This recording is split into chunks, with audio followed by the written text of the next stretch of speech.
سبحان الذي أسرى بعبده ليلا من المسجد الحرام إلى المسجد الأقصى الذي باركنا حوله لنريه من آياتنا إنه هو السميع البصير. صدق الله مولانا العظيم وصدق رسوله النبي الكريم الرؤوف الرحيم. اللهم نور قلوبنا بالقرآن وزين أخلاقنا بالقرآن وادخلنا الجنة بالقرآن ونجنا من النار بالقرآن. قال الله تعالى وتبارك في شان حبيبه مخبرا وعامرا إن الله وملائكته يصلون على النبي يا أيها الذين آمنوا صلوا عليه وسلموا تسليما. الصلاة والسلام عليك يا رسول الله وعلى آلك وأصحابك يا محبوب رب العالمين. الصلاة والسلام عليك يا نبي الرحمة وعلى آلك وأصحابك يا رسول الملاحم. تمام حمد و ثنا، تعریف و توصیف اللہ جل مجدہ الکریم کی ذات بابرکات کے لیے جو خالق کائنات بھی ہے اور مالک شش-جہات بھی۔ اللہ جل وعلا کی حمد و ثنا کے بعد حضور نبی اکرم شفیع امم رسول محتشم نبی مکرم اللہ کے پیارے امت کے سہارے رب کے محبوب دانائے غیوب مالک رقاب امم فخر عرب و عجم والی کون و مکان سیاہ لا مکان سید انس و جاں سرور لالا رخاں نیر تاباں سر نشین مہوشاں ماہ خوباں شہنشاہ حسینہ تتمہ دوراں سر خیل زہرہ جمالاں جلوہ صبح ازل نور ذات لم یزل باعث تکوین عالم فخر آدم و بنی آدم نیر بطحا رازدار ما اوہا شاہد ما طغا صاحب علم نشر معصوم آمنہ احمد مجتبیٰ حضرت محمد مصطفیٰ صلی اللہ علیہ وسلم کے حضور ناز میں اپنی عقیدتوں ارادتوں اور محبتوں کا خراج پیش کرنے کے بعد واجب الاحترام ذوی الاحتشام عالی مرتبت علماء کرام حضرات سامعین خواتین و حضرات السلام علیکم ورحمۃ اللہ وبرکاتہ۔ آج کے درس قرآن میں سورہ بنی اسرائیل کی پہلی آیت تلاوت کرنے کا شرف حاصل کیا ہے اور اسے آیت معراج بھی کہتے ہیں۔ چونکہ رجب المرجب اپنی جوانی کی سمت بڑھ رہا ہے، اس لیے میں نے آج حضور علیہ السلام کے اس عظیم معجزہ پر کچھ کہنے کا ارادہ کیا ہے۔ اللہ تعالیٰ میری مدد فرمائے اور اس عنوان سے حق کہنے آپ تک پہنچانے کی توفیق نصیب فرمائے۔ معراج میرے اور آپ کے آقا و مولا حضور نبی رحمت صلی اللہ علیہ وسلم کا دوسرا بڑا معجزہ ہے۔ سب سے بڑا معجزہ جو حضور کو عطا کیا گیا وہ معجزہ قرآن ہے۔ معجزہ ایسے خرق عادت امر کو کہتے ہیں جو عقل انسانی کو عاجز کر دے۔ وہی خرق عادت امر اگر بغیر کسی ظاہری وجود سے سامنے آئے تو اسے قدرت الہیہ کہتے ہیں۔ اعلان نبوت سے قبل نبی کے ہاتھوں سے ظاہر ہو تو اسے ارہاس کہتے ہیں۔ اعلان نبوت کے بعد نبی کے ہاتھوں سے ہو تو اسے معجزہ کہتے ہیں۔ وہی امر کسی اللہ کے ولی کے ہاتھ سے ہو تو اسے کرامت کہتے ہیں۔ کسی نیک صالح آدمی سے ایسا واقعہ ہو تو اسے معونت کہتے ہیں۔ کسی کافر یا فاسق و فاجر کے ہاتھ سے ہو تو اسے استدراج کہا جاتا ہے۔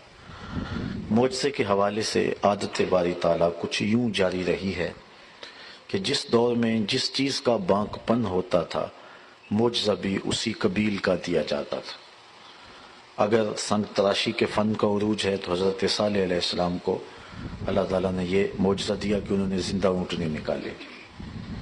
اگر طب کا عروج ہے تو حضرت عیسیٰ علیہ السلام نے یونانی طب کے اس بانک پن کے زمانے میں نابینوں کو آنکھیں اور کوڑیوں کو شفا عطا فرمائی اللہ کے حکم اور اذن سے، اور مردوں کو ٹھوکروں سے زندہ کیا۔ اگر جادوگری کا دور ہے تو حضرت موسیٰ علیہ السلام نے جو عصا چھوڑا وہ سانپ بن گیا اور سارے سانپ ان کے نگل گیا اور جب سمٹا تو ڈنڈے کا ڈنڈا، نہ قد بڑا نہ وزن بڑا نہ حجم بڑا۔ جب حضور تشریف لائے تو زبان و بیان کا دور تھا، سب سے بڑا معجزہ جو حضور کو عطا کیا گیا وہ معجزہ قرآن ہے۔ پھر کہا گیا لاؤ اس کی مثل ایک سورت بھی لا کے دکھاؤ، انہوں نے زور لگا لیا لیکن قرآن کا مقابلہ نہ کر سکے۔ تیرے سامنے یوں دبے لچے فصحا عرب کے بڑے بڑے، کوئی جانے کہ منہ میں زبان نہیں بلکہ جسم میں جان نہیں۔ تو جس دور میں جس چیز کا عروج اور بانک پن ہوا، نبی کا معجزہ اسی قبیل کا تھا۔ لیکن حضور کا دور مختصر دور تو نہیں ہے، قیامت تک دور حضور کا دور ہی ہے۔ اس لیے صرف ایک زبان کا عروج نہیں ہونا تھا، مختلف زمانوں میں مختلف چیزوں نے عروج پانا تھا۔ اس لیے اللہ نے اپنے نبی کو ایک نہیں کئی معجزات دیے۔ پھر ہر دور کی اٹھان دیکھ لیں اور نبی علیہ السلام کے معجزات کی فہرست دیکھ لیں، آپ کو ہر دور کے فخر کا سر توڑتا ہوا کوئی نہ کوئی معجزہ ضرور نظر آئے گا۔ لیکن دو دور حضور کے انتہائی اہم تھے۔ ایک جب تشریف لائے، زبان و بیان کا عروج تھا، قرآن دیا گیا۔ ایک قرب قیامت کا دور، انسان نے سائنسی ترقی کرنی تھی، اپالو کے ذریعے چاند پر جانے کی باتیں کرنی تھی، مریخ پہ سفر کی تیاریاں ہونی تھی۔ دوسرا بڑا معجزہ معراج دیا کہ سائنسدان الٹی چھلانگیں بھی لگاتے پھریں، وہاں ان کا تصور بھی نہیں جا سکتا جہاں میرے نبی کے قدم چلے گئے۔ کوئی حد ہے ان کے عروج کی، بلغ العلا کمال ہے۔ آج پتہ نہیں ہو گیا کیا کہ لوگ ترازو گاڑ کے میرے نبی کو تولنے بیٹھ گئے۔ اس کو تول رہے ہیں جو تولا نہیں جا سکتا، اس کو ناپ رہے ہیں جسے ناپا نہیں جا سکتا، ان بلندیوں تک پہنچے جہاں کا تصور بھی نہیں ہو سکتا۔ ابو الحسن رفاعی ایک بزرگ ہوئے ہیں، کہتے ہیں میں نے روحانی طور پہ پرواز کی، حتی سعدت تو فی الفوقانیات، یہاں تک کہ بہت اونچا چلا گیا۔ وہاں جا کر کے میں نے دیکھا کہ آواز آئی، اے ابو الحسن رفاعی کدھر آ رہے ہو؟ تو میں نے کہا مالک معراج کی رات جس عرش پہ محبوب کے قدم آئے تھے میں اس کی تلاش میں نکلا ہوں۔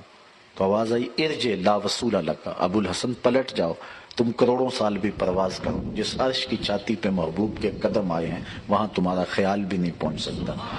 جس نبی کے قدم اتنے اونچے ہیں اس نبی کا سر کتنا اونچا ہو۔ کوئی حد ہے ان کے عروج کی، بلغ العلا کمالہ، وہ بلندیاں نصیب ہوئیں کہ تصور بھی نہیں ہو سکتا۔ تو معراج میرے اور آپ کے آقا و مولا کا دوسرا بڑا معجزہ ہے۔ چونکہ یہ ایک ایسا معجزہ ہے کہ عقل انسانی معترض ہوتی، کیسے ہوا، ایک جسم کیسے چلا گیا، اتنا طویل فاصلہ چند لمحوں میں کیسے طے ہوا، یہ عجائب قدرت کیسے دیکھے، کیسے ہوا، عقل نے بات کرنی تھی۔ تو اللہ تعالیٰ جل شانہ نے فرمایا سبحان الذی اسریٰ بعبدہ، پاک ہے وہ ذات۔ حضرت طلحہ سے روایت ہے، تسبیح یعنی سبحان کا معنی تنزیہہ عن کل سوء، اس کا معنی ہے اللہ ہر نقص، ہر کمی، ہر کجی سے پاک ہے۔ تو وہ دعویٰ کرتا ہے کہ میں لے کے آؤں۔ یہ جو آنا جانا یہ ہماری اصطلاح ہے، سائنس کی زبان میں، فلسفے کی زبان میں اسے حرکت کہتے ہیں۔ سائنس کہتی ہے حرکت ہوئی، اور اس کے لیے وہ کہتے ہیں کہ حرکت کس نے دی، حرکت کس کو دی، حرکت کب ہوئی، حرکت کیوں ہوئی، حرکت جو ہے وہ کہاں سے ہوئی، حرکت کہاں تک ہوئی۔ یہ سائنس کے سوال ہیں۔ وہ جو ہے وہ بال کی کھال ادھیڑنے والے ایک ایک چیز کی تفصیل پوچھتی ہے۔ متحرک کون تھا، محرک کون تھا، زمان حرکت کیا ہے، مبدأ حرکت کیا ہے، منتہا حرکت کیا ہے، وجہ حرکت کیا ہے، زمان حرکت کیا ہے، یہ سائنس پوچھتی۔ اب محرک کون ہے، حرکت دی کس نے، سبحان الذی اسریٰ، حرکت دی کس کو، بعبدہ، یہ حرکت ہوئی کب، لیلاً، حرکت کہاں سے ہوئی، من المسجد الحرام، حرکت کہاں تک ہوئی، الی المسجد الاقصی، حرکت کیوں ہوئی، لنریہ من آیاتنا۔ اسی ترتیب کے ساتھ سائنس کے سارے سوالوں کا جواب اسی ایک آیت کے اندر موجود ہے۔ اور یہ آنا جانا یہ بھی دو طرح کا ہوتا ہے۔ ہمارے فلسفے کی معتبر کتاب ہے ہدایت الحکمہ، اس میں یہ تقسیم کی گئی ہے کہ حرکت ذاتی بھی ہوتی ہے، حرکت عرضی بھی ہوتی ہے۔ آپ چلتے ہیں، آپ کی حرکت بھی ذات ہے، لیکن آپ گاڑی پہ بیٹھے ہوئے ہیں، چل گاڑی رہی ہے لیکن ساتھ آپ بھی جا رہے ہیں، تو گاڑی کی حرکت ذاتی ہوگی اور آپ کی حرکت بالعرض ہوگی۔ حضور علیہ السلام کا جانا یہ حرکت ذاتیہ تھی یا حرکت عرضیہ تھی؟ تو علماء نے اس کو مراحل میں تقسیم کیا۔ مسجد حرام سے لے کے مسجد اقصی تک یہ پہلا مرحلہ ہے، مسجد اقصی سے لے کر کے پہلے آسمان تک یہ دوسرا مرحلہ ہے، پہلے آسمان سے لے کر 7ویں آسمان تک یہ تیسرا مرحلہ ہے، 7ویں آسمان سے لے کے سدرہ تک یہ چوتھا مرحلہ ہے، سدرۃ المنتہا سے لے کر کے رف رف کی منتہائے پرواز تک یہ 5واں مرحلہ ہے، اور جہاں رف رف کی منتہائے پرواز ہوئی وہاں سے نہ جانے کہاں تک یہ جو ہے اس کا 6واں مرحلہ ہے۔ مسجد حرام سے مسجد اقصیٰ تک حضور براق پہ گئے، وہ تیز رفتار نوری سواری تھی، جب حضور اس کے اوپر تشریف فرما ہوئے جہاں اس کی نظر جاتی تھی وہاں اس کے قدم جاتے تھے۔ اس کی نظر کتنی تیز ہوگی، میں اور آپ نظر اٹھاتے ہیں تو آسمان کے ستاروں تک آنے واحد میں پہنچ جاتی، اور ہمارا پورا جسم نور نہیں ہے، پورے جسم میں صرف 2 آنکھیں، ان 2 آنکھوں میں سیاہ دائرے، ان سیاہ دائروں میں پھر 2 چھوٹے چھوٹے نقطے، وہ نور ہیں، اور نظر اٹھی اور کہاں تک پہنچ گئی، جو سر سے لے کر پاؤں تک نور ہے، اس کی نگاہوں کا عالم کیا ہوگا۔ جہاں اس کی نگاہ جاتی تھی وہاں اس کا قدم جاتا تھا۔ حضور علیہ الصلوۃ والسلام بیٹھے اور حضور مسجد اقصیٰ تک پہنچے۔ اچھا بندہ بہت تیز رفتاری سے جا رہا ہو، اتنی تیز رفتاری آپ تصور بھی نہیں کر سکتے کہ کتنی سریع رفتاری ہو، اتنی تیز رفتاری سے بندہ جائے، راستے میں کوئی ملے تو پہچان نہیں سکتا، لیکن حضور کی معرفت کا عالم دیکھیے۔ فرمایا مررت بقبر موسیٰ فاذا هو قائم یصلی فی قبرہ، میں گزرا تو راستے میں حضرت موسیٰ علیہ السلام کی قبر آئی، میں نے دیکھا کہ وہ اپنی قبر میں کھڑے ہو کے نماز پڑھ رہے تھے۔ یہ بھی دیکھا کون ہے اور یہ بھی دیکھا کیا کر رہے ہیں، اللہ اکبر، کھڑے ہو کر کے نماز پڑھ رہے ہیں۔ اچھا ہوا قائم یصلی فی قبرہ ہی کا معنی ہے صلی یصلی کا معنی نماز پڑھنا ہے، لیکن بعض علماء کہتے ہیں صلی یصلی کا معنی درود پڑھنا بھی تو ہے نا۔ تو حضرت خواجہ غلام فرید کوٹ مٹھن والے فرماتے ہیں کہ ان کو ہوش نمازاں تھا، جب یار کی سواری آئے پر نماز کا کیسے ہوش رہتا ہے، وہ تو کھڑے ہو کے حضور کو سلام پیش کر رہے تھے، راستے میں وہ کھڑے تھے۔ فائزہ ہوا قائم یصلی فی قبرہ، خیر حضور علیہ السلام وہاں تک گئے، یہ پہلا مرحلہ تھا۔ دوسرا مرحلہ اس سے تیز تھا، اس سے بھی سریع تھا، وہ مسجد حرام سے لے کے پہلے مسجد اقصیٰ سے لے کر پہلے آسمان تک ہے، اور اسی سے لفظ معراج ہے۔ یہ پہلا سفر اس کو اسراء کہتے ہیں۔ وہاں حدیث حضرت مالک بن سعصع اور دیگر جو صحابہ نے روایات کی ہیں ان سے ثم عرج بنا الی السماء، اس سے معراج کا لفظ ہے، یعنی پہلے اسراء مسجد حرام سے مسجد اقصیٰ تک، اور اس کے بعد معراج۔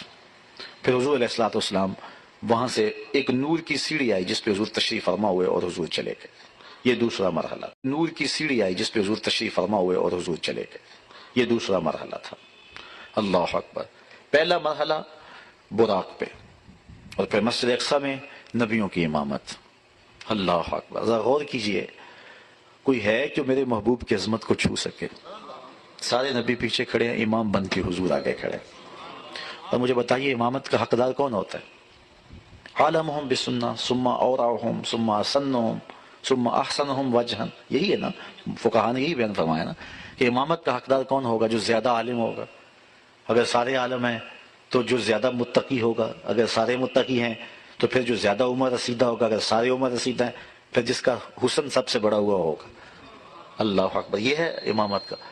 تو اب حضور علیہ الصلوۃ والسلام مصلی پہ کھڑے ہو رہے ہیں، معلوم ہوا سب سے زیادہ عالم حضور ہے، سب سے زیادہ اسن بھی حضور ہے، سب سے زیادہ متقی بھی حضور ہے، پھر ماہ حسینہ حضرت یوسف بھی کھڑے ہیں، لیکن حضور مصلی پہ جا رہے ہیں، مطلب ہوا کہ سب سے زمانے میں سونے بھی میرے حضور ہی ہیں۔ لیکن ایک بات اگر آپ کی تھوڑی سی توجہ ہو، وہ یہ کہ امامت کے اندر جنس کی فضیلت یہ ایک اہمیت کی حامل شے ہے، جنس کا تفضل اور جنس کی فضیلت یہ امامت کے لیے شرط ہے۔ میں اس کی ایک مثال آپ کو دینا چاہتا ہوں۔ ماں افضل یا بیٹا افضل؟ بشرط چادر تان کے ستا، نور چمے پہ تلیاں، بشرط چادر تان کے ستا، نور چمے پہ تلیاں، جس دی خاطر سجیاں ہویاں نے عرش بری دیاں گلیاں۔ تو اب یہی فیصلہ ہو گیا، لوگ استاد بتا رہے ہیں لیکن جبریل حضور کے قدم چوم کے بتا رہا ہوں کہ لوگوں کہ میں بھی اس چوکھٹ کا غلام اور گدا ہوں۔ یہ پہلا مرحلہ طے ہوا، بات لمبی ہو جائے گی، تفصیلات تو چونکہ یہ واقعی ایسا ہے۔ اس کے بعد پھر مسجد اقصیٰ میں نبیوں کی امامت کروائی، پھر حضور آگے تشریف لے گئے، یہ دوسرا مرحلہ ہے۔ ثم عرج بنا الی السماء، جبریل امین ساتھ ہیں۔ اس کے بعد اور یہاں بھی ایک نقطہ اور رہے، یہاں بھی فرمایا سبحان اللہ ذی اسریٰ بعبدہ، پاک ہے وہ ذات جو لے گئی، یعنی دعویٰ حضور کا نہیں ہے، دعویٰ رب کا لے جانے کا ہے۔ اور یہاں بھی یہ نہیں فرمایا پھر میں آگے گیا، ثم عرج بنا، پھر ہمیں لے جایا گیا۔ تو بات یہ ہے کہ حضور جا نہیں رہے تھے، کوئی لے جا رہا تھا، یہ جو ہے وہ سیر بالعرض تھی۔ اور یہاں بھی سیر پہ ایک بات کروں، اللہ تعالیٰ نے اس جانے آنے کو سیر کہا ہے، سفر نہیں کہا۔ آپ جانتے ہیں سفر اور سیر کے فرق کو؟ بچہ بچہ جانتا ہے۔ جو سیر ہے وہ تمہل کے ساتھ کی جاتی ہے، ٹہر ٹہر کے، چلتے چلتے راستے میں سبزہ دیکھ کے، پھول کھلے دیکھ کے، بات آ رہے ہیں، منظر کہیں چشمہ بہ رہا ہے، کہیں خوبصورت منظر، رک گئے۔ آپ صبح سیر کے لیے نکلتے ہیں تو 1-2 کلومیٹر سیر کرنی ہو کو گھنٹہ لگا دیں گے، لیکن سفر کرنے پہ نکلیں تو پھر بھاگم بھاگ ہوتی ہے۔ آنے واحد میں گئے بھی، واپس بھی آئے، اور اتنی تیزی سے آئے کہ زنجیر بھی ہل رہی تھی، بستر بھی ابھی گرم تھا، اور یہ اتنی تیزی سے لامکان تک گئے اور واپس بھی آ گئے۔ اس کو اللہ نے محبوب کا سفر نہیں کہا، اس کو محبوب کی سیر کہا۔ کہا کیا سمجھو گے میرے محبوب کی شان کو؟ جس کی سیر اتنی تیز ہے اس کا سفر کتنا تیز ہوگا۔ تم تو سیر کو نہیں سمجھ پا رہے، جس نبی کی سیر سمجھ میں نہیں آتی اس نبی کا سفر سمجھ میں کیسے آئے گا؟ اور امتی جب دکھ میں نبی کو پکارے پھر نبی سیر کرتا تو نہیں، پھر تو سفر کرتا ہوا تشریف فرما ہوتا ہے۔ اس لیے آنے واحد میں امتی کے درد کا مداوع حضور کرتے ہیں۔ اچھا، حضور علیہ السلام پھر پہلے آسمان تک گئے، پھر جبریل امین نے دروازے کو دستک کی، وہ سارا واقعہ پوچھا کون؟ کہا جبریل کا، مم معاک، پھر حضور کا نام لیا، دروازہ کھلا، بیت المعمور میں گئے، نبیوں کی جو ہے وہ فرشتوں کی امامت، اور آگے بڑھتے چلے گئے، پھر 7ویں آسمان تک گئے۔ یہ 7ویں آسمان سے پہلے 7 فرشتوں کے پروں پہ گئے، یہ دوسرا مرحلہ تھا۔ پہلا مرحلہ مسجد حرام سے مسجد اقصیٰ تک، یہ بھی سیر بالعرض کا تھا۔ میں نے سفر کی 2 قسمیں سیر کی، حرکت کی 2 قسمیں ہدایت الحکمت کے حوالے سے آپ کے سامنے رکھی ہیں، بالعرض اور بالذات۔ یہ بالعرض جو ہے وہ حرکت کی اقسام ہے۔ مسجد حرام سے مسجد اقصیٰ تک براق پہ گئے، مسجد اقصیٰ سے پہلے آسمان تک نور کی سیڑھی پہ گئے، یہ براق سے بھی تیز تھا۔ پہلے آسمان سے 7ویں آسمان تک فرشتوں کے پروں پہ گئے، یہ اس نور کی سیڑھی سے بھی سری رفتار تھے۔ پھر 7ویں آسمان سے سدرۃ المنتہا تک جبریل امین کے پروں پہ گئے، یہ اس سے بھی سری سفر تھا۔ جب سدرہ پہ پہنچے تو جبریل نے ہاتھ باندھ دیے، لو دنوت خطوۃ لترکت، کہ آگے اقبال بھی آگے بڑھوں تو جل کے راکھ ہو جاتا ہوں، آگے میں نہیں جا سکتا۔ بدو گفت سارا بیت الحرام، اے حامل وہی برتر خرام، جو در دوستی مخلصم یافتی، انانم ز صحبت چرا تافتی۔ کہا جب میں اتنی دور سے تجھے ساتھ لے آ رہا ہوں تو اب تم راستہ کیوں چھوڑ رہے ہو؟ تو کہا کہ میں آگے اقبال بھی بڑھوں تو جل کے راکھ ہو جاتا ہوں۔ کوئی فلک تیرا یار گیا، کوئی جا سدرہ تے ہار گیا، ایک کالیاں زلفاں والا سی جڑا عرش تو بھی لنگ پار گیا۔ جبریل امین بھی یہاں رک گئے۔ اللہ نور بشر دا جھگڑا چلیا تے سدرہ تے جا کے گل مک گئی۔ سدرہ تے جا کے نوریوں کا سردار بھی پیچھے، بشر بھی سارے پیچھے، جو آگے جا رہا ہے اس کی شان کو کون جانا ہے؟ یہاں مجھے خطیب الاسلام صاحبزادہ سید فیض الحسن شاہ رحمۃ اللہ تعالی علیہ یاد آئے۔ بڑی کمال کی بات کہا کرتے تھے، فرمایا کرتے تھے تو نے حلیمہ کی بکریوں کے پیچھے پیچھے تو دیکھا ہے، سدرہ پر جبریل کے آگے آگے نہیں دیکھا۔ اور اقبال کہتا ہے تو نے یوسف کو کنویں میں دیکھا تو کیا دیکھا، تو نے یوسف کو کنویں میں دیکھا تو کیا دیکھا، ارے نادان جو مطلق تھا مقید کر دیا تم نے۔ تو ابھی تک کنویں میں دیکھ رہا ہے، اور وہ تو تخت مصر کا بادشاہ بھی بنا ہوا ہے اور تاج بھی پہن چکا ہے۔ اس لیے اپنی اپنی نظر کی بات ہے، تو دیکھنے والوں نے تو جب دیکھا تو کہا نہیں، اس کی عظمتوں کو کوئی چھو ہی نہیں سکتا۔ اور سادی بولے بالغ العلا بکمالہ کشف الدجی بجمالہ حسنت جمیع خصالہ، پھر بے ساختہ بولے صلو علیہ وآلہ۔ اب جبریل بھی پیچھے رہ گئے، یہ مرحلہ بھی سیر بالعرض کا تھا۔ اب حضور سدرہ سے آگے بڑھے، آگے ایک نوری سبز تخت آیا جسے رف رف کا نام دیا گیا، حدیث میں اس کا ذکر آتا ہے رف رف کے نام سے۔ اور پھر وہ کہاں تک گیا؟ اللہ اکبر، اعلیٰ حضرت سے پوچھئے، فرماتے ہیں رف رف تیرا فر فر گیا۔ اگر کوئی شاعر بیٹھا ہو یہاں تو وہ بڑا لطف لے، اس کو کہتے ہیں صنعت تقلیب، قلب کرنا، یہ دل کو بھی قلب اس لیے کہتا ہے، یہ بدلتا رہتا ہے، پل پل بدلتا رہتا ہے، گاہے خندہ گاہے گریاں، کبھی کچھ کبھی کچھ۔ تو صنعت تقلیب یہ لفظ کو الٹ پلٹ کر دیں، رف رف کو الٹ کریں تو فر فر بنتا ہے۔ وہ استاد میر درد نے کہا تھا نا، میں ہوں لفظ درد، جس پہلو سے دیکھو درد ہوں۔ درد ایک ایسا لفظ ہے، سیدھے سے پڑھو تب بھی درد، الٹا پڑھو تب بھی درد، درد درد ہی رہتا ہے، چاہے الٹے ہو جاؤ چاہے سیدھے ہو جاؤ، تو درد درد ہی ہوتا ہے۔ لیکن رف رف کو الٹ پڑھے، ادھر سے پڑھے تو بنتا ہے فر فر۔ تو اعلیٰ حضرت نے یہاں صنعت تقلیب استعمال کیا، رف رف تیرا فر فر گیا، تا ہفتمی گوہر گیا، ساتوں فلک طے کر گیا، کیا بتائیں کیا کر گیا۔ اور پھر ایک موقع آیا، یہ اعلیٰ حضرت کی روح سے فیض لے کے کہہ رہا ہوں، یہ لفظ جو کہنے لگا ہوں، ایک موقع آیا کہ رف رف کی بھی بس بس ہو گئی، اب رف رف بھی آگے جا نہیں سکتا۔ اب حضور علیہ السلام کا ذاتی سفر شروع ہونے لگا، حضور کی اب رفتار ذاتی اب آغاز ہونے لگا۔ مسجد حرام سے لے کر مسجد اقصیٰ تک یہ جو مرحلہ تھا یہ بھی بالعرض تھا، مسجد اقصیٰ سے پہلے آسمان تک دوسرا مرحلہ یہ بھی بالعرض تھا۔ مسجد پہلے آسمان سے 7ویں آسمان تک کا مرحلہ یہ بھی بلا رستہ، 7ویں آسمان سے سدرہ تک کا مرحلہ یہ بھی بلا رستہ، اور سدرہ سے لے کر رف جہاں تک پہنچا یہ 5واں مرحلہ یہ بھی بلا رستہ۔ اب 6واں مرحلہ جو ہے یہ اب حضور کی رفتار دیکھیے۔ حضور فرماتے ہیں کہ جب رف کی منتہائی پرواز آ گئی تو میں رک گیا، ٹھہر گیا، آواز آئی ادنو منی، محبوب آگے بڑھیے، بڑا محمد کری ہو احمد، قریب آ سرور ممجد، اعلی حضرت قصیدہ معراجیہ، بڑا محمد کری ہو احمد، قریب آ سرور ممجد، نثار جاؤں وہ کیا ندا تھی، وہ کیا سما تھا، وہ کیا مزے تھے۔ یہ آواز آ رہی ہے کہ حضور آگے بڑھیے۔ حضور فرماتے ہیں میں ڈرتے ڈرتے، جھجکتے کیوں؟ جلال و حیبت کا سامنا تھا، جمال و رحمت ابھارتے تھے، چونکہ اللہ کے حضور عبد جا رہے تھے نا۔ یہ جو لوگ کہتے ہیں کہ حضور جو ہے وہ سنے جوڑے عرشوں پہ چلے گئے، اعلیٰ حضرت نے اس کی تردید کی، یہ نہیں کہنا چاہیے، چونکہ ادب کا تقاضا ہے۔ آپ اگر آتے ہیں مسجد میں تو نالین نہیں اتار لیتے، جوتے نہیں اتار لیتے؟ کیا حضور سے تصور کرتے ہیں کہ اللہ کے حضور جا رہے ہیں یوں جا رہے ہیں؟ حضور نالین اتار لیے تھے۔ تو حضور علیہ الصلوۃ والسلام آگے گئے ادب کے تقاضوں میں، تو حضور علیہ الصلوۃ والسلام جو ہے وہ قدم اٹھائے آگے، ڈرتے جھجکتے لیکن رحمتیں ابھار رہی تھی۔ فرمایا کہ میں نے ایک قدم اٹھایا، پھر فاصلہ کتنا طے ہوا؟ مسجد حرام سے لے کے مسجد اقصیٰ تک، مسجد اقصیٰ سے لے کر پہلے آسمان تک، پہلے آسمان سے 7ویں آسمان تک، 7ویں آسمان سے سدرہ تک، سدرہ سے رف جہاں تک پہنچا تھا۔ ان 5 مرحلوں میں کل جتنا ٹوٹل سفر طے ہوا تھا، فرمایا ایک قدم میں اتنا فاصلہ طے ہو گیا۔ یہ ہے حضور کی رفتار کا عالم، یہ ہے حضور کی سیر کا عالم۔ یہ ابھی سیر کی کیفیت ہے، سفر ہو تو کیفیت کیا ہوگی؟ فرمایا کہ ایک قدم میں اتنا فاصلہ طے ہو گیا۔ پھر میں رک گیا، پھر آواز آئی کہ بڑا اے محمد ادنو منی یا احمد، پیارے اور نیڑے آ جا۔ حضور فرماتے ہیں پھر میں نے دوسرا قدم اٹھایا، پہلے قدم سے لے کر کے سدرہ سے مسجد حرام سے لے کر کے پہلے قدم تک جتنا فاصلہ 5 مرحلوں میں طے ہوا، ایک قدم میں فاصلہ طے ہوا۔ اب ایک قدم کا یہ فاصلہ بھی شامل کر کے اور پچھلے 5 مرحلوں کا فاصلہ بھی طے کر کے ان کل 6 مراحل میں جتنا فاصلہ طے ہوا تھا، دوسرے قدم میں اتنا فاصلہ پھر طے ہو گیا۔ پھر تیسرا قدم اٹھایا تو جتنا کل پیچھے فاصلہ طے ہوا تھا 2 قدموں سمیت، تیسرے قدم میں صرف ایک قدم میں اتنا فاصلہ طے ہو گیا۔ یہ آواز آتی رہی، قدم بڑھتے رہے، حتیٰ کہ 70,000 مرتبہ آواز آئی اور قدم اٹھتے رہے۔ پھر کہاں تک پہنچے؟ اللہ اکبر! خدا فرما رہا ثم دنا فتدلی فکان قاب قوسین او ادنی، پھر وہ قریب ہوا، پھر وہ بھی اس کے قریب ہوا۔ کتنا قریب ہوئے؟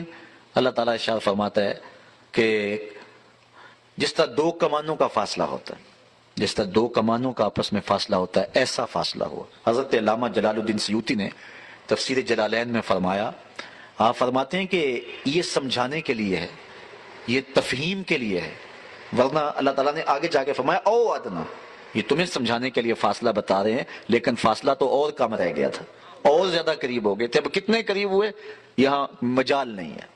اللہ اکبر! خرد سے کہہ دو کہ سر جھکا لے، خرد سے کہہ دو کہ سر جھکا لے، گماں سے گزرے گزرنے والے، یہاں خود پڑے ہیں جہت کو لالے، کوئی کیا بتائے کدھر گئے تھے، سراغ عین و متا کہاں تھا، نہ شان کیف و الا کہاں تھا، نہ کوئی ساتھی نہ کوئی راہی، نہ سنگ منزل نہ مرحلے تھے، کمان امکان کے جھوٹے نقطوں تم اول و آخر کے پیر میں ہو، محیط کی چال سے تو پوچھو کدھر کو آئے کدھر گئے تھے۔ وہی ہے اول، وہی ہے آخر، وہی ہے ظاہر، وہی ہے باطن، اسی کے جلوے اسی کو ملنے، اسی سے اس کی طرف گئے تھے، کمان حیرت میں سر جھکائے عجیب چکر میں دائے رہتے۔ اب کوئی بتائے تو کیا بتائے؟ علامہ جلال الدین سیوطی رحمہ فرماتے ہیں یہ 2 کمانوں کا کہا گیا نا، یہ سمجھانے کے لیے کہا گیا۔ عرب میں رواج یہ ہوتا تھا کہ جب 2 سردار آپس میں صلح کا معاہدہ کرتے تو اس معاہدے کو لوگوں کے سامنے کس طرح رکھتے؟ ایک کھلے میدان میں لوگوں کو بلاتے اور جن 2 قبائل نے آپس میں صلح کی ہوتی ان کے سردار الگ ہو کے اپنی اپنی کمانیں جوڑتے اور پھر کمانیں جوڑ کر کے ان سے ایک مشترکہ تیر پھینکتے۔ یہ عرب میں رواج تھا، اور یہ اس بات کا اعلان ہوتا کہ ہم 2 قبائل آپس میں صلح کر چکے ہیں، اب ہماری کمانیں اگرچہ 2 ہیں لیکن ہمیں چھیڑنا نہ، ہمارا تیر اب ایک ہی ہے۔ کمانیں 2 ہیں لیکن ان سے نکلنے والا تیر اب ایک ہے، جس نے اس قبیلے پہ حملہ کیا ہمارے پہ حملہ تصور کیا جائے گا، اور جس کی صلح اس سے ہوئی ہمارے ساتھ صلح ہوگی۔ گو ہماری کمانیں 2 ہیں لیکن لوگ آگاہ ہو جائیں ہماری کمانوں سے نکلنے والا تیر ایک ہے۔ تو حضرت امام جلال الدین سیوطی فرماتے ہیں جس طرح عرب کمانیں جوڑ کر کے اپنی محبت کا اعلان کرتے تھے، گویا اللہ نے فرمایا قرب اتنا ہوا کہ اے اہل عرب، جس طرح تم گویا اللہ نے فرمایا قرب اتنا ہوا کہ اے اہل عرب، جس طرح تم کمانے جوڑتے ہو نا، آج ہم نے بھی کمانے جوڑ لی ہیں۔ اس لیے اللہ اس کے رسول کے دشمن الگ الگ نہیں ہے۔ جس نے جو ہے وہ رسول پہ گالی دی، رسول پہ حملہ کیا، وہ اللہ پہ حملہ تصور ہوگا۔ اس لیے اللہ کے محبوب علیہ الصلوۃ والسلام نے جب جنگ کے موقع پہ ہاتھوں کے اندر کنکریاں لی اور شاہت الوجوہ اللہم ارعب قلوبہم وزلزل اقدامہم، حضور نے کنکر پھینکے، رب نے کیا کہا؟ وما رمیت اذ رمیت ولکن اللہ رما۔ محبوب یہ جو کنکر تو نے پھینکے، یہ تو نے تو نہیں پھینکے، یہ تو میں نے پھینکے ہیں۔ اس لیے کہ کمانے اگرچہ دو ہیں لیکن نکلنے والا تیر اب ایک ہی ہوگا۔ یہاں بڑی خوبصورت بات ہمارے بزرگ فرمایا کرتے تھے کہ اللہ اور اس کے رسول کی ذات ایک نہیں۔ اگر کوئی کہے گا کہ ذات ایک ہے تو کافر ہو جائے گا، یہ ہمارا عقیدہ ہے۔ دو لفظوں میں سمجھ لیں، اللہ اور اس کے رسول کی ذات ایک، وہ کہتے ہیں اللہ کے رسول کی ذات ایک نہیں مگر بات ایک ہی ہے۔ ذاتیں دو ہیں لیکن باتیں دو نہیں ہیں۔ بس اس نقطے کو یہاں سمجھایا گیا کہ ایسا قرب ہوا کہ جس طرح تم دو کمانے جوڑتے ہو۔ اور یہاں اعلیٰ حضرت نے یہ جو میں نے آپ کے سامنے اشعار پڑھے ہیں، کمانے ہے، آپ جو فرماتے ہیں کہ کمانے امکان کے جھوٹے نقطوں تم اول و آخر کے پھیر میں ہو۔ آپ نے کمان کو دوسرے انداز سے بیان کیا۔ آپ کہتے ہیں ایک ہے کمانے الوہیت اور ایک ہے کمانے رسالت۔ تو جب دو کمانے ملی نا تو اس طرح دائرہ بن گیا۔ کمان نصف دائرے کو کہتے ہیں نا، یہ اشکال ہے ریاضی کی، خط، مثلث، مربع، مستطیل، دائرہ، یہ سارے اشکال ہیں۔ تو اللہ حضرت شکل بیان فرماتے ہیں، تو کہتے ہیں کہ یہ جب دو کمانیں جڑی، نصف دائرہ کمان ہوتی ہے، دو کمانیں جڑی تو کیا بن گیا؟ دائرہ بن گیا۔ اچھا آپ جانتے ہیں کہ جو خط ہوتا ہے یہ دو نقطوں کو ملائیں تو خط بن جاتا ہے۔ الف بے، دو نقطوں کو جوڑیں کیا بن گیا؟ خط۔ مثلث بنائیں الف بے جیم، ان کو جوڑیں آپس میں تو مثلث بن گیا۔ مربع اور مستطیل کیا؟ الف بے جیم دال۔ نقطوں کو جوڑتے جائیں، یہ انتہا ہے، یہ آغاز ہے۔ یہاں سے شروع ہوا یہ خط، یہاں ختم ہو گیا، یہاں سے شروع ہوا یہاں ختم ہو گیا، یہاں سے شروع ہوا یہاں ختم ہو گیا۔ یہ میرا میز سامنے جو پڑا ہوا ہے یہ مستطیل شکل میں، الف بے جیم دال کہہ لیں۔ الف سے شروع بے پہ ختم، بے سے شروع جیم پہ ختم، جیم سے شروع دال پہ ختم، دال سے شروع پھر الف پہ ختم۔ لیکن انہی شکلوں میں سے ایک شکل ہے دائرہ۔ جب دائرہ بن جائے تو پتہ ہی نہیں چلتا شروع کہاں سے ہوا، ختم کہاں ہو رہا ہے، چونکہ دائرے پر الف بے جیم دال نقطے، اور اگر کوئی لگائے تو وہ جھوٹے ہوتے ہیں۔ اعلیٰ حضرت فرماتے ہیں سمجھنے والوں سمجھ جاؤ، فَكَانَ قَابَ قَوْسَيْنِ۔ اللہ فرماتا ہے کہ جب یہ بن گیا دائرہ تو تم اب بھی میرے نبی کی حدیں تلاش کرتے پھرتے ہو۔ کمان امکان کے جھوٹے نقطوں تم اول و آخر کے پھیر میں ہو۔ محیط عربی میں دائرے کو کہتے ہیں، محیط کی چال سے تو پوچھو کدھر کو آئے کدھر گئے تھے۔ کوئی حد ہے ان کے عروج کی، بلغ العلا بکمالہ فاوحی الی عبدہ ما اوحی۔ پھر اس نے اپنے بندہ خاص سے کچھ راز کی باتیں کی۔ فاوحی، وہی کہتے ہیں اشارت الخفیہ السریہ، چپکے سے کسی کے کان میں کوئی بات کہہ دینا کہ دوسرا سن نہ پائے، اس کو کہتے ہیں وحی۔ تو اس نے اپنے بندے سے کوئی راز کی بات کی، فاوحی، اس نے وحی کی، فاوحی، اس نے وحی کی الی عبدہ، اپنے بندے کو۔ یہ معراج کا نقطہ عروج ہے نا، کس لیے بلایا، کیا کہا۔ یہاں بھی ملاقات ہوتی ہے تو آپ دیکھتے ہیں کہ بات کیا ہوئی، اور اللہ تعالیٰ اس کو بیان فرما، فاوحی، پھر اس نے کلام کیا اپنے بندے سے۔ سارے کان کھڑے ہو گئے، سارے لوگ جو ہیں وہ متوجہ ہیں کہ سنیں کیا کہا۔ آگے فرمایا ما اوحا، تمہیں کیا لگے جو مرضی کہا۔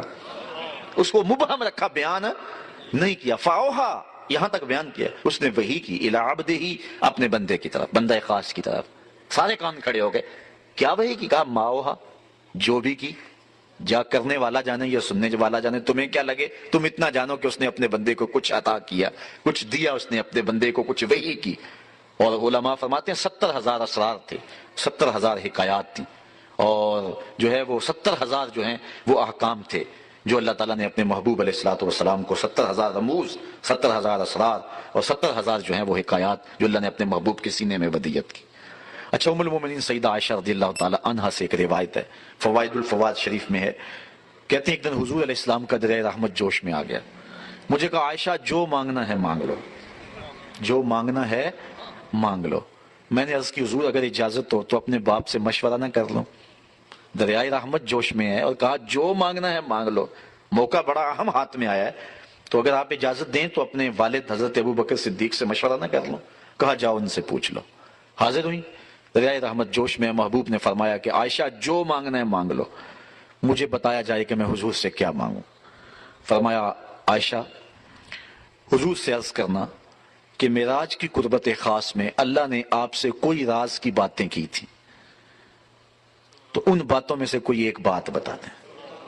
مانگا بھی تو علم مانگا اور کہا عائشہ سنو میرے سے وعدہ کرو جو حضور بتائیں مجھے بھی آ کے بتانا۔ کہا ٹھیک، حاضر ہوئی۔ حضور نے فرمایا عائشہ مشورہ ہو گیا؟ جی حضور ہو گیا۔ کہا بتاؤ پھر کیا مانگتی ہو؟ کہا حضور معراج کی قربت خاص میں جب آپ گئے تھے تو اللہ نے آپ سے کوئی کلام فرمایا تھا؟ کہا جی۔ تو حضرت عائشہ رضی اللہ تعالیٰ نے عرض کی حضور پھر ان باتوں میں سے ایک بات مجھے بتا دیں۔ حضور مسکرا پڑے۔ اس بات پہ بھی مسکرائے ہوں گے کہ میرے یار غار کا انتخاب کیسا ہے، اور اس بات پہ بھی مسکرائے ہوں گے کہ اگر راز کی بات بتا دوں پھر راز تو نہ رہا، لیکن خود ہی پہلے وعدہ کیا تھا جو مانگو گے دوں گا۔ تو حضرت عائشہ نے عرض کی حضور مجھے ان باتوں میں سے ایک بات بتا دے۔ تو حضور فرمایا عائشہ سنو پھر، جب میں قربت خاص میں پہنچا میرے رب نے مجھ سے جو خاص باتیں کی ان میں سے ایک بات یہ کی، اے محبوب آپ کی امت میں سے اگر کوئی شخص کسی شخص کا ٹوٹا ہوا دل جوڑ دے گا میرے اوپر لازم ہے بغیر حساب کے جنت عطا کروں۔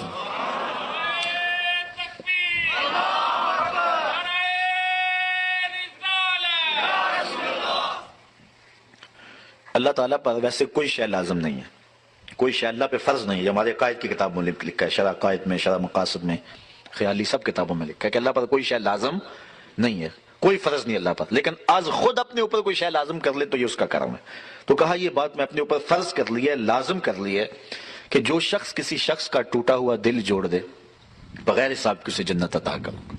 ام المومنین بہت خوش ہوئی کہ بسا اوقات کسی شکستہ دل کی بات سن لیتے ہیں، کسی کا دکھڑا ہی بیٹھ کے سن لینا کبھی تو اس کو تسکین ہو جاتی ہے، کسی کی مدد کر دیتے ہیں، کسی کے کام آ جاتے ہیں، کسی کو مصیبت سے نکال دیتے ہیں، یہ تو بخشش کا بہانہ مل گیا۔ اپنے والد گرامی کے پاس حاضر ہوئی، کہا ہاں عائشہ حضور سے پوچھا؟ جی پوچھا، کیا بتایا حضور نے؟ تو کہا کہ حضور نے یہ بات کہی ہے۔ ام المومنین بہت خوش تھی، لیکن سیدنا صدیق اکبر نے جب سنا تو زاروں کے تار رونا شروع کر دیا۔ ابا جی یہ بات رونے والی تو نہیں، بسا اوقات دکھیوں کے ہم کام آ جاتے ہیں، پریشان حالوں کی دل کی جو ہے وہ شکستگی دور کر دیتے ہیں، یہ تو بخشش کا بہانہ ہاتھ آ گیا۔ کہا عائشہ اسے معکوس بھی پڑھو، تصویر کا دوسرا رخ بھی دیکھو، اگر کوئی کسی کا ٹوٹا ہوا دل جوڑ دے بغیر حساب کے جنت میں جائے گا، اور اگر کوئی کسی کا دل توڑ بیٹھے تو پھر تو سیدھا جہنم میں جائے گا۔ اس لیے میں ڈرتا ہوں کہ ہم سے کسی کا دل نہ ٹوٹ گیا۔ آج کے معراج النبی کے موضوع پہ ہونے والے اس اجتماع سے یہ درس لے کر گھروں میں پلٹنا، ہو سکے تو کسی کا دل جوڑ دینا، لیکن کسی کے دل کی شکستگی کا سامان نہ بننا۔ میرے اور آپ کے آقا و مولا نے تو یہاں تک احتیاط فرمائی، فرمایا اپنے گوشت کی خوشبو سے ہمسائے کو تکلیف نہ دو، یا تو تھوڑا سا پانی زیادہ ڈال لو اور شوربے کی پیالی غریب ہمسائے کے گھر بھی بھیج دو، اور اگر یہ نہیں کر سکتے تو ایسے زاویے اور ایسے وقت میں کھانا پکاؤ جب ہمسائے کے بچے سو چکے ہوں۔ چونکہ بچے اٹھ کے ضد کر بیٹھے اور ماں باپ سے انہوں نے مطالبہ کر لیا، غریب ماں باپ استطاعت نہیں رکھتے، تو بتاؤ ان بچوں کے دکھ کا علاج کس کے پاس ہوگا؟ وہ کیا کسی نے کہا نا دوپہر کو سلا دیتی ہے بچوں کو وہ اس ڈر سے گلی میں پھر کھلونے بیچنے والا نہ آ جائے۔ لیکن ہم نے ان لوگوں کے درد کو کبھی سمجھا؟ عید کے دن بھی بیوہ کا یتیم بچہ آلو چھولے بیچنے پہ مجبور ہوتا ہے، کبھی بسوں کے اوپر چھوٹے چھوٹے بچے پانی بیچتے اور کنڈکٹروں کے دھکے کھاتے ہوئے دیکھیں۔ یہ بچوں کے سکول جانے کا زمانہ ہے، لیکن ہمارا معاشرہ بے درد ہو چکا ہے۔ تو ہمیں کسی کا دل نہ توڑنا، کسی کے دل کی شکستگی کا سامان نہ بنا۔ جوڑ سکتے ہو تو کسی کا دل جوڑ دینا، کسی کی شکستگی کو دور کر سکتے ہو تو یہ ایک بہت بڑی نیکی ہے، اور یہ بندے کو کہاں کی کہاں پہنچا دیتی ہے۔ میرے اور آپ کے آقا و مولا کی مجلس لگی ہوئی تھی، ایک شخص سے کونے سے اٹھا، عرض کی حضور میرا بچہ گم ہے اور مل نہیں رہا، دعا کریں مل جائے۔ قبل اس سے کہ حضور دعا کے لیے ہاتھ اٹھاتے مجلس کے دوسرے کونے میں ایک شخص بیٹھا تھا، عرض کی حضور میں ابھی فلاں باغ کے قریب سے گزر کے آیا ہوں، میں نے بچوں کے ساتھ اس کے بیٹے کو کھیلتے ہوئے دیکھا ہے۔ باپ نے سنا تو دوڑ لگا دی، آقا فرمائے سے بلایا گیا۔ بہت جلدی ہے میاں؟ جی حضور آپ جانتے ہیں باپ کے جذبات کیا ہوتے ہیں، بچے کی ماں لگ تڑپ رہی ہے، ممتا کی ماری ہوئی ماں کو بھی قرار دینا چاہتا ہوں، اور بچے کو دیکھ کے خود بھی آنکھوں کی تسکین کا سامان کرنا چاہتا ہوں۔ فرمایا ضرور جاؤ، تمہیں روکتا نہیں، لیکن ایک بات میری یاد رکھنا، جب باغ کے کنارے جاؤ بچوں کو کھیلتا ہوا دیکھو، اپنے بچے کو بھی پالو، تو بچے کو بیٹا کہہ کے آواز نہ دینا، نام لے کے پکارنا۔ حرض کی بیٹا کہہ کے پکاروں تو حرج بھی کیا ہے، آخر میرا بیٹا ہی تو ہے۔ فرمایا تم بچھڑے ہوئے ہو اور تمہارے لہجے میں بلا کا پیار ہوگا، اور تم نہیں جانتے کہ ان کھیلنے والے بچوں میں ہو سکتا ہے کوئی یتیم بچہ بھی کھیل رہا ہو، اور جب تم اپنے بچے کو بیٹا کہہ کے پکارو گے اس کا دل چھدے گا، کلیجہ زخمی ہوگا، آج میرا باپ ہوتا تو مجھے بھی بیٹا کہہ کے پکارتا۔ یہ اسلام کا مزاج ہے۔ بیوہ کے سامنے اپنی بیوی سے پیار نہ کرو، غریب کے سامنے اپنی دولت کی نمائش نہ کرو، اور لوگوں کے لیے دل شکستگی کے سامنا کرو، لوگوں کے دل جوڑنے کی کوشش کرو۔ تو کہا عائشہ میرے رب نے مجھ سے جو باتیں کی ہیں ان میں سے ایک بات یہ ہے، آپ کی امت میں سے اگر کوئی شخص کسی کا ٹوٹا ہوا دل جوڑ دے تو میں نے اپنے اوپر لازم کر لیا ہے کہ بغیر حساب کس کو جنت عطا فرماؤں گا۔ اللہ تعالی ہمیں اس معراج کی برکتیں اور حضور علیہ الصلوۃ والسلام کے سفر کا نور نصیب فرمائے۔ معراج کا ایک اور تحفہ جو خاص طور پہ حضور علیہ الصلوۃ والسلام لے کر کے آئے، چونکہ یہاں سبحان اللہ یسریٰ بعبدہ ہی ہے نا، یہاں عبدیت کا لفظ استعمال کیا گیا ہے۔ ملا جیون جو کہ اورنگزیب عالمگیر کے بھی استاد ہیں، انہوں نے تفسیرات احمدیہ میں لکھا ہے کہ یہاں عبد ہی کا جو لفظ استعمال کیا ہے، یہ لفظ جو ہے وہ کیوں استعمال کیا گیا ہے؟ تو آپ نے اس کی کئی وجوہات بیان فرمائی۔ تو ایک وجہ یہ بھی بیان فرمائی کہ یہ حضور علیہ السلام کا خود پسند فرمودہ لفظ ہے۔ وہ کس طرح کہ جب معراج کی خلوت خاص میں پہنچے تو جس طرح حضرت عائشہ سے حضور نے پوچھا نا کہ عائشہ جو مانگتی ہے میں دوں، تو اللہ تعالیٰ نے کہا بما اشرفک یا احمد، اے پیارے محبوب میرے پاس آیا، بتا تجھے کس چیز سے نوازوں، تجھے کس چیز سے نوازوں۔ تو حضرت نبی رحمت صلی اللہ علیہ وسلم نے جو مانگا اس سے کسی شخص کے سوال سے نا اس کی ذہنیت کا پتہ چلتا ہے۔ کوئی آپ کو پوچھے کہ کوئی سوال کرے کہ جب میں اس سوال سے آپ اندازہ کر سکتے ہیں نا کہ یہ شخص کیا چاہ رہا ہے۔ دولت مانگے گا تو آپ سمجھیں گے دنیا کا بھوک ہے، کوئی عہدہ مانگے گا سمجھیں گے شہرت کا بھوک ہے۔ تو انسان کے سوال سے اس کے ذہن کا پتہ چلتا ہے۔ اس لیے وہ کیا کسی شاعر نے کہا تھا، میرے سوال کی عظمت تو دیکھ ہے ساقی، میرے سوال کی عظمت تو دیکھ ہے ساقی، جام نہ دے حسن طلب کی داد تو دے۔ یعنی سوال سے پتہ چل جاتا ہے کہ یہ شخص کہاں کھڑا ہے۔ تو حضور علیہ الصلوۃ والسلام کے سوال سے آپ اندازہ لگائیں کہ حضور کی عظمت کیا ہے۔ اللہ اکبر۔ تو کہا بما اشرفک یا احمد، پیارے بتا کیا تجھے دیں۔ تو حضور علیہ الصلوۃ والسلام نے جو اللہ سے مانگا، بنسبتی الیک شرفنی بالعبودیہ، اے اللہ ساری زندگی میں پکارتا رہا کہ تو میرا رب ہے، آج تو مجھے بندہ کہہ کے پکار دے۔ اور اقبال کہتا ہے متاع بے بہا ہے درد و سوز آرزو مندی، مقام بندگی دے کر نہ لوں شان خدا بندی۔ اور ایک دوسرے مقام پہ کہتا ہے خدائی اہتمام خشک و تر ہے، خدا بندہ خدائی درد سر ہے، ولیکن بندگی استغفر اللہ درد سر نہیں درد جگر ہے۔ تو کہا بنسبتی الیک شرفنی بالعبودیہ، ساری زندگی میں نے کہا کہ تو میرا رب ہے، آج تو بھی تو کہہ دے کہ تو میرا بندہ ہے۔ تو اللہ تعالیٰ نے معراج میں محبوب علیہ الصلوۃ والسلام کے لیے جو لفظ استعمال کیا سبحان اللہ یسریٰ بعبدہ، اور وہاں سورہ نجم میں بھی فاوحیٰ الی عبدہ ما اوحیٰ، یہ حضور کا اپنا پسند کیا ہوا ہے۔ اور پھر عبدیت کی عملی اظہار کے لیے 50 نمازیں فرض کی گئیں۔ حضور خوشی خوشی 50 نمازیں لے کر کے آئے۔ راستے میں حضرت موسیٰ علیہ السلام سے ملاقات ہوئی، انہوں نے کہا انی بلوت بنی اسرائیل، میں امت کا تجربہ رکھتا ہوں، یہ 50 نہیں پڑھ سکیں گے، حضور اللہ کی بارگاہ میں جائیے اور تخفیف کی درخواست کیجیے۔ حضور گئے، جا کے عرض کی، اللہ تعالیٰ جل شانہ نے 5 نمازیں معاف کر دی، آئے کہا 45 ہو گئے، کہا پھر جائیے۔ علماء سے سنتے رہتے ہیں کہ 9 مرتبہ گئے حتیٰ کہ 5 رہ گئے۔ حضرت موسیٰ علیہ السلام نے عرض کی کہ حضور ایک بار اور چاہیے، فرمایا مجھے اپنے رب سے حیا آتی۔ اب 5 نمازیں میری امت اتنی نکمی تو نہیں ہے کہ 5 بھی نہ پڑھے گے، حضور نے تو توقع کی ہے، لیکن امت ثابت کرنے کی کوشش کرے کہ ہم واقعی نکم ہیں۔ صبح چڑیاں بھی اپنے گھونسلوں سے نکل کے، حشرات الارض بھی اپنی بلوں سے نکل کے اللہ اللہ پکار رہے ہوتے ہیں۔ کتنا بد نصیب شخص ہے کہ جو صبح جو ہے وہ اللہ کے حضور سجدہ ریز نہیں ہوتا۔ ایک بندہ مجھے کہنے لگا کہ یار اٹھنا چاہتے ہیں نیند نہیں، جو ہے وہ جاگ نہیں آتی۔ میں نے کہا اگر نماز پڑھنے کا ارادہ پکا ہو تو جاگ کیا، نیند نہیں آتی ہے۔ اگر عزم مصمم ہو، کچہری جانا ہو تو تاریخ ہو تو جاگ آ جاتی، منڈی جانا ہو سبزی منڈی تو جاگ آ جاتی۔ یہ بہانے ہیں سارے۔ عزم مصمم ہو تو کوئی راستے کے اندر جو ہے وہ کوئی رکاوٹ نہیں ہوتی ہے۔ یاد مجھے نقطہ سلمہ خوش آہنگ، دنیا نہیں مردان جفاکش کے لیے تنگ، چیتے کا جگر چاہیے شاہی کا تجسس، بے روشنی جی سکتے نہیں دانش افرنگ۔ تو یہ ہے کہ انسان کے لیے پھر راستے کھلتے چلے جاتے ہیں اگر عزم اس کا پکا ہو۔ یہ عزم ہی تو زندگی ہے، یہ عزم ہی تو جو ہے وہ جمال ہے انسان کا۔ تو 50 نمازوں سے 5 نمازیں رہ گئی۔ اب یہاں پہلے ایک بات عرض کرنا چاہوں گا، کیا اللہ کو پتہ نہیں تھا کہ بالآخر 5 نمازیں رہ جانی؟ اللہ دیتا ہی 5، بار بار حضور جا رہے ہیں۔ اگر اللہ پہلے ہی 5 دے دیتا تو اللہ کے ہاں حضور کی مقبولیت کا زمانے کو پتہ کیسے چلتا؟ اور دوسری بات کہ اللہ تو کہتا ہے لا تبدیل لکلمات اللہ، اللہ کی باتیں تبدیل ہے، اور یہاں 9 مرتبہ نہیں ہوئی۔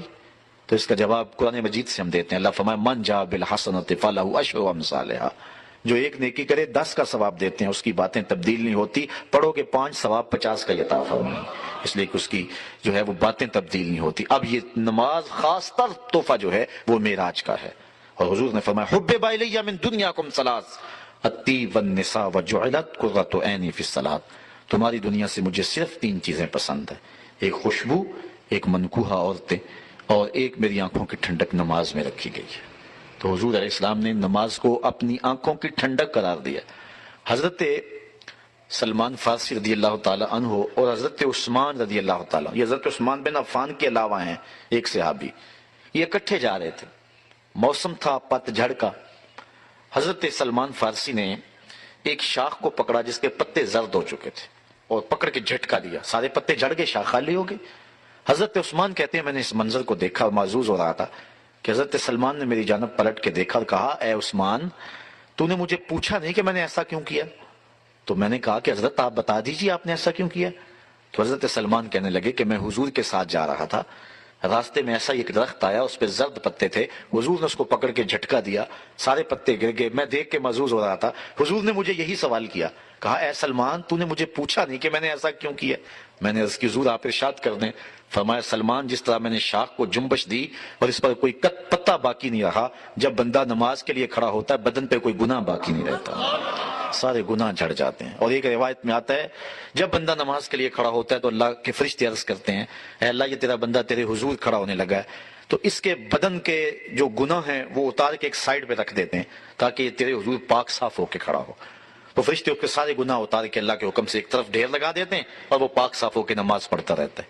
سلام پھیر کے جب جانے لگتا ہے اللہ تعالیٰ کے فرشتے عرض کرتے ہیں یا اللہ وہ جو گناہ اس کے بدن سے اتارے تھے آپ فارغ ہو گئے، اب دوبارہ اس کے بدن سے لگا دیں۔ اللہ ارشاد فرماتا ہے فرشتوں اتار دیے تھے اب اترے ہی رہنے دو اور میرے بندے کو پاک صاف ہو کے گھر جانے دو۔ تو یہ نماز، پنج گانا، یہ معراج کا تحفہ خاص ہے۔ تو یہ 2 چیزیں خاص طور پہ پلے باندھ کر کے لے جو آج کل ہر بندے کے قمیض میں 2 جیبیں تو کم از کم ہوتی ہیں، ایک اس جیب میں ڈال لو ایک اس جیب میں ڈال لو۔ ایک تو آج کے بعد جو مرضی ہو جائے نماز ترک نہیں کرنی ہے، اور دوسرا یہ عزم کر کے جاؤ کہ کسی کی دل شکستگی کا سامنا نہ کریں، ٹوٹا ہوا دل جوڑ سکتے ہیں تو جوڑ دیں لیکن کسی کا دل توڑنے کی کوشش نہ کریں۔ تے نام ہے جوگی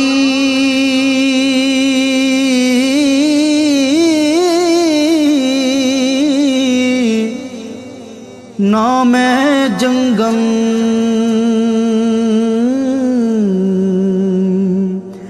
تے نام ہے چلا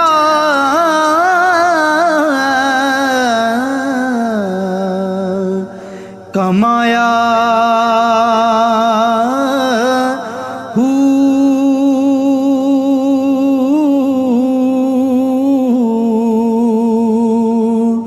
نام ہے بھج مسیتی وڑیا نا تسبیح